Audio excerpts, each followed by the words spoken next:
So now we're looking at the buckets of the exhaust sides, and I'm just gonna have to take the I'm calling them buckets because I don't know what the actual word is, but I'm gonna take those out with a little magnet,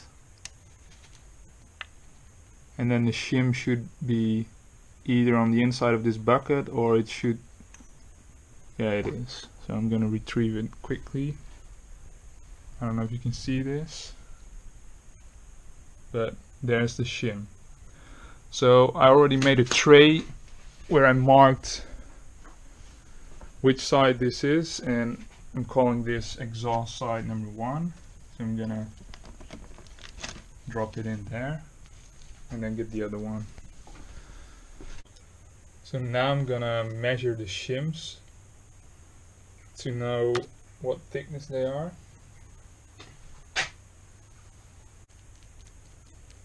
Because it could have worn down over the past 40,000 kilometers. Get that back.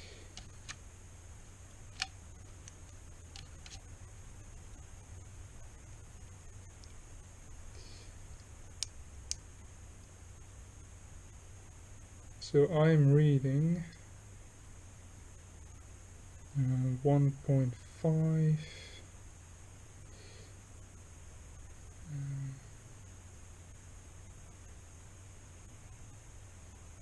Yes, it's exactly spot on 1.78 millimeters. Alright, on to the next. Alright, I did some calculations to decide what shims to order. So the spec for the exhaust, because I'm only replacing the exhaust side, is between 0.24 and 0.30. So we're aiming at the middle. So if I look at here, so if this is the lower limit and this is the upper limit, then Goldilocks would be 0.27. So keep that in mind. So starting with this exhaust valve, I've measured the play at 0.25, which is actually still in spec, but my experience is that over time the valve play will decrease. So it's actually pretty close to the lower limit, so I rather step it up one notch so it sort of gets in the middle. So how to calculate that is, my shim now is 178, so we're aiming at 0.27. So in order to get there I would need to add 2 points here, so that makes my shim 2 points thinner. So that would be 176. The sizes only come in steps of 5, so the closest to that is 175. So for the other cylinder I'm actually tight with 0.22. So I'm already also aiming at the 0.27 here, so that would mean that I'm 5 points out. So I need to decrease the thickness of my shims with 0.5, or actually 0.05. So that would be 176, and that's not a size, so the closest size would be 1.75. So I'm gonna order 2 shims and replace those.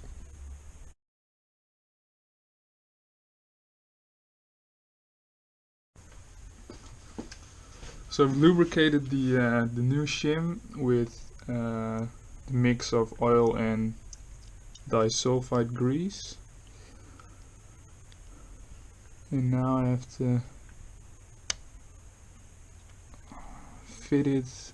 Oh my god, it's so tiny. I don't want it to fall in the engine. I have to fit it in here with the stamp numbers on top.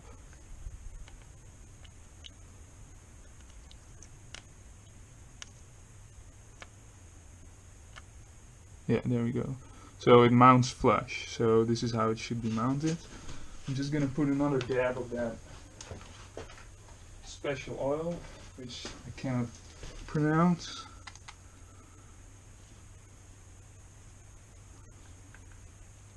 I think it should be alright. There we go. More is more better, right? And now I got the bucket that goes over the shim. I've lubricated on the inside, which contacts the shim with the same mixed oil with the grease. And then they say in the manual that just lube the outside with clean engine oil, which I'm doing right now. And then you just fit this over the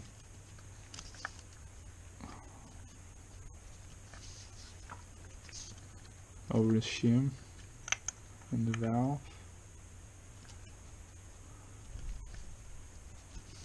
Wow, the tolerances are so tight that it's really... Oh, there we go. Alright. And make sure you put the same bucket back as where it came from. That is what I did here. And now I'm going to repeat this process for the other exhaust one.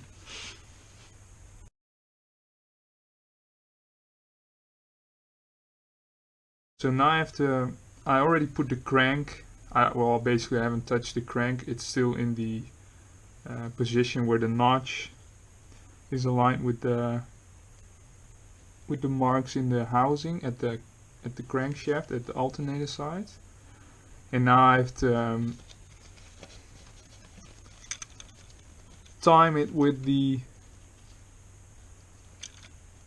crank and with the camshaft basically. So there's markings on this like I showed previously, and I have to put the punch mark at the top. I just need another hand. So I guess the intake, no, the exhaust side is now correctly,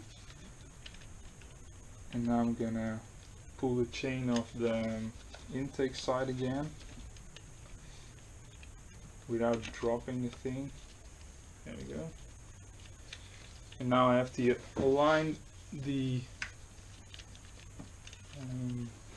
there's a stripe on the back of the camshaft of the intake side. Why is it moving back and forth? So that should be parallel with the top of the engine, like so. And now I have to fit the chain around it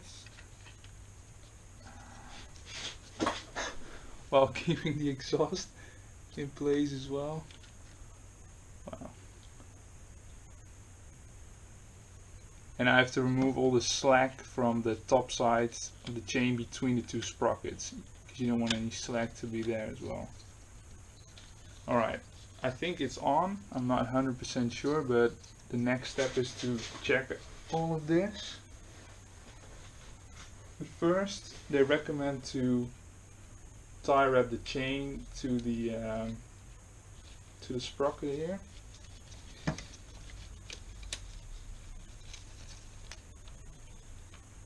So it doesn't jump at teeth while you check it. So I had to redo the whole aligning for a couple of times because it's a pain in the ass. You have to pay attention to so many things at the same time. But right now I've got everything aligned. So the next step now is to mount the camshaft holders in order to verify that the position, the timing is actually correct. But to do that you need to mount these things. So I'm starting with the exhaust side. There's two types of holders. This is the ridged one.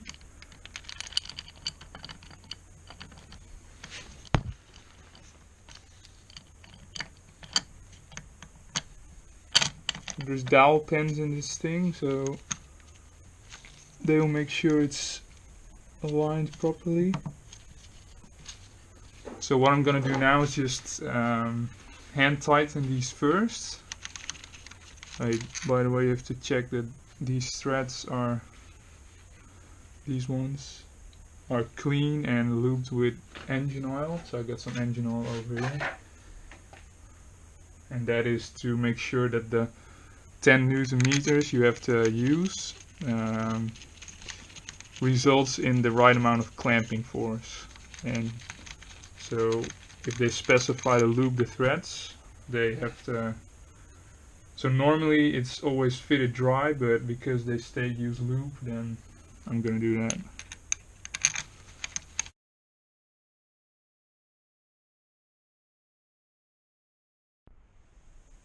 Alright, both the camshaft holders are in. Now, a word of caution is that fitting the exhaust camshaft holder, it slides on pretty easily because I think none of the valves are pushing upwards against the camshaft.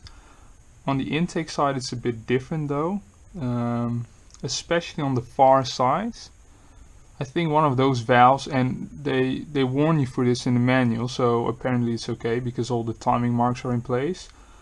So very gently snug it up evenly until it contacts everywhere, and don't just go berserk on one side because you probably warp the thing.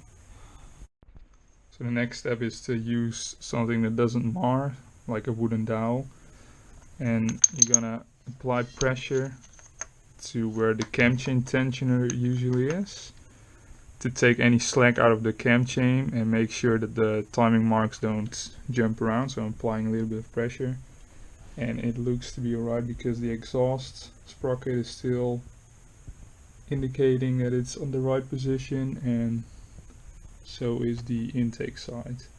So now the next step is to refit the actual cam chain tensioner, and then we're gonna double check the timing again. So in order to refit this cam chain tensioner, you need to insert a hex, 3mm hex, into this bore in order to retract it. By doing that you will retract the plunger against the spring force, and once you release or pull out the key, then the plunger will slide out. You can do a check to see if it still works. You shouldn't be able to actually press this in, and I can't, so that's alright. So I made this little tool. I don't know if you can see this. It's a just a normal 3mm Allen key, and I had a piece of round stock. I drilled a hole in it, slightly undersized. Then I pressed it in, or tapped it in with a hammer, and I put a small spot weld on there, but even without a welder you can make this. So this gives me a bit more control and clearance once this thing is fitted into the engine case. I'll just demonstrate how it works. So now it's in, and you have to apply force. No, it's not. Now it's fully in. So you have to keep pressure on the back while turning it. It's a bit of an annoying design, but, and as you can see, it's retracting the plunger. And if I pull out the key, I'm just gonna stop this a little bit. Oh, it's holding actually, I didn't even know that. So let's say you're gonna fit it now, then once you pull this out, it slides back. So I've cleaned the surface where the cam chain tension goes in. It's clean. There's a punch mark here, you can see it on the top, and that actually goes like this on top. I fitted a new gasket. You have to fit it with the lip protruding on the left side of the punch mark. So now I'm gonna retract the plunger again, and then we're gonna fit it inside the bore.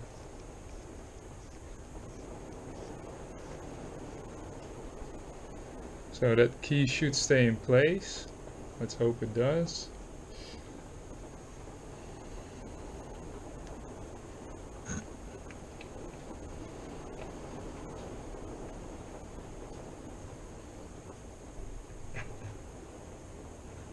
there it goes in. To align it a little bit.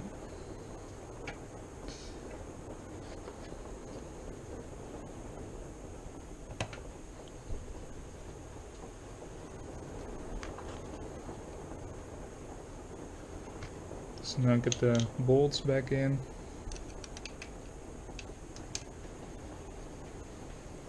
These should be tightened to 10 Newton meters. Well, the rear one is going to be, I have to get in front of the camera a little bit.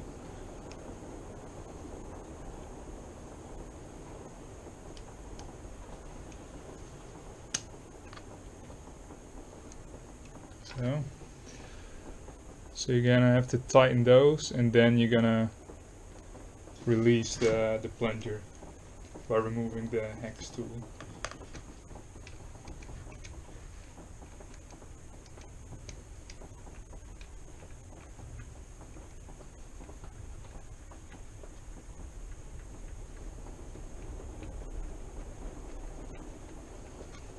Or I'm gonna do that off camera. Just tighten these two bolts and then we're gonna remove the plunger. So the bolts are tightened up, and now I'm gonna just retract this plunger, and it should pop fully out or extend. And I could see that the tension has now been applied to the chain, and the markings still appear to be good. So I'm gonna fit a new washer here and put that plug back in, and then we're gonna check if the timing is still correct. So I've just checked the timing. I've rotated the crank counterclockwise 2 full turns as the manual states, and the markings are spot on, so I'm happy with that. So now the next step is to tighten these down to the right torque. I just did off camera, I torqued them down to 5 Newton meters, so that's halfway there. And now I'm setting the torque range for 10 Newton meters, which is the factory spec. So, and again, start from the middle. So I'm going to start with the exhaust side. So that's 10. So before I'm going to refit the valve cover, I'm going to double check the valve clearances. So that's actually the same process as in the first video. So I want to verify that my new shims are resulting in the right play or clearance between the camshafts and the valves. So I just rechecked all the valve clearances, and everything is right where I want it to be. So in the middle of the range. That means that I can refit the valve cover, I can refit this plug, and then it's just a matter of building the bike back up again, installing the radiator. I'm gonna replace the coolant, and that basically sums it up.